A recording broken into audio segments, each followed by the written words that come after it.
de ses amis qu'on ne voit pas nécessairement souvent. Mais alors quand on se revoit, on peut passer la nuit entière à refaire le monde. J'ai un ami comme ça, il vient du sud des Cévennes. Et comme c'est pas la porte à côté, eh bien on se voit pas très souvent. Et allez savoir pourquoi, la dernière fois qu'on s'est vu, on s'est posé la question de savoir si on se rappelait de la dernière paire de claques, la dernière rossée, le dernier coup de pied au cul qu'on avait reçu de nos papas respectifs. Oh, moi je me rappelais bien des dernières menaces, mais de la dernière rossée effective, eh ben non, je m'en rappelais pas. Et mon ami Sévenol, avec son bel accent du midi, me dit « Oh, si je me rappelle de la dernière rossée du paternel, et c'est quand je suis rentré du service militaire. » Je dis « Comment ? Ton père t'a rossé quand t'es rentré du service militaire ?» Je dis « Non, mais attends, il faut que je t'explique. Quand je suis parti au service militaire, eh bien là déjà le père, il était fou parce que je devais aller faire mon service militaire à Paris. Et le père disait, un Sévenol, ça va au service militaire à Toulon ou à Marseille, ça va dans la marine, ça va pas à Paris, dans le Nord, qu'est-ce qu'on va te donner à manger un Sévenol à Paris? Je te demande un peu. Je dis, mais écoute père, c'est pas moi qui ai choisi, et c'est comme ça. Et je suis parti. Et quand je suis revenu du service militaire, le père me demande, dis donc garçon, Paris, c'est comment? Raconte un peu. Oh, tu sais, père, Paris, c'est une belle ville, les rues sont larges, et puis les maisons sont hautes. Et puis je vais te dire, à Paris, ils ont de l'hygiène. Les cabinets, par exemple. C'est pas comme ici, une petite cabane au fond du jardin, au-dessus du torrent, qu'on risque de se casser la figure chaque fois qu'on s'y rend. Non, à Paris, les cabinets, c'est à l'intérieur des maisons. Comment? Tu me dis qu'ils ont de l'hygiène, ils font ça à l'intérieur des maisons? Attends que je t'explique. Il y a là un petit local bien fermé. Et il y a là comme une grosse soupière. Le temps de faire ce qu'il y a à faire. Tu tires sur une chaîne, tu entends un bruit de cascade, tu te retournes. La soupière, elle est propre, que tu pourrais manger dedans.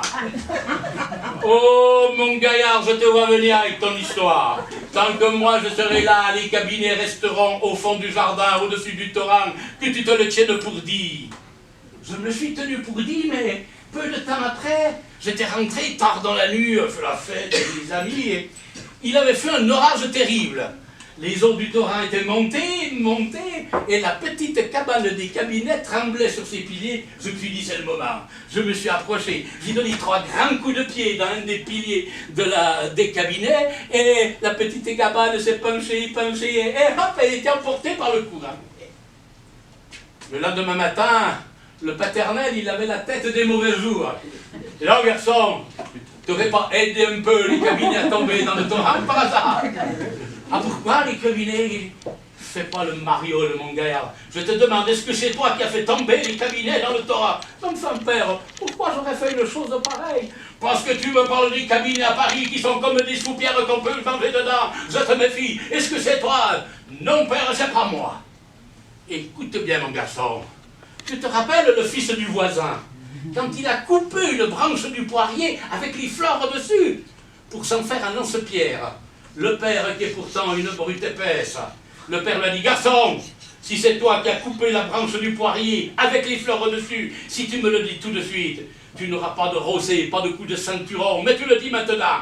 Eh bien le gamin, il a dit que c'était lui, et il n'a rien reçu. C'est pour ça que je te demande une dernière fois, est-ce que c'est toi qui as fait tomber les cabinets dans le torrent?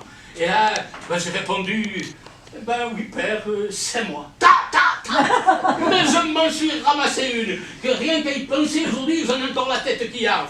J'ai dit, père, il faut que tu m'expliques. Tu me parles du couillon de fils du voisin, parce qu'il a dit tout de suite que c'était lui qui avait coupé les branches avec les fleurs au-dessus pour s'en faire un lance-pierre, et il n'a rien reçu, et à moi tu m'en donnes une à 100 000 bœufs. Oui, mon garçon, je vais t'expliquer le pourquoi du comment. Car le couillon de fils du voisin, comme tu dis, il a coupé la branche du poirier. Le père, il n'était pas assis sur la branche, mais moi dans les cabinets, j'y étais.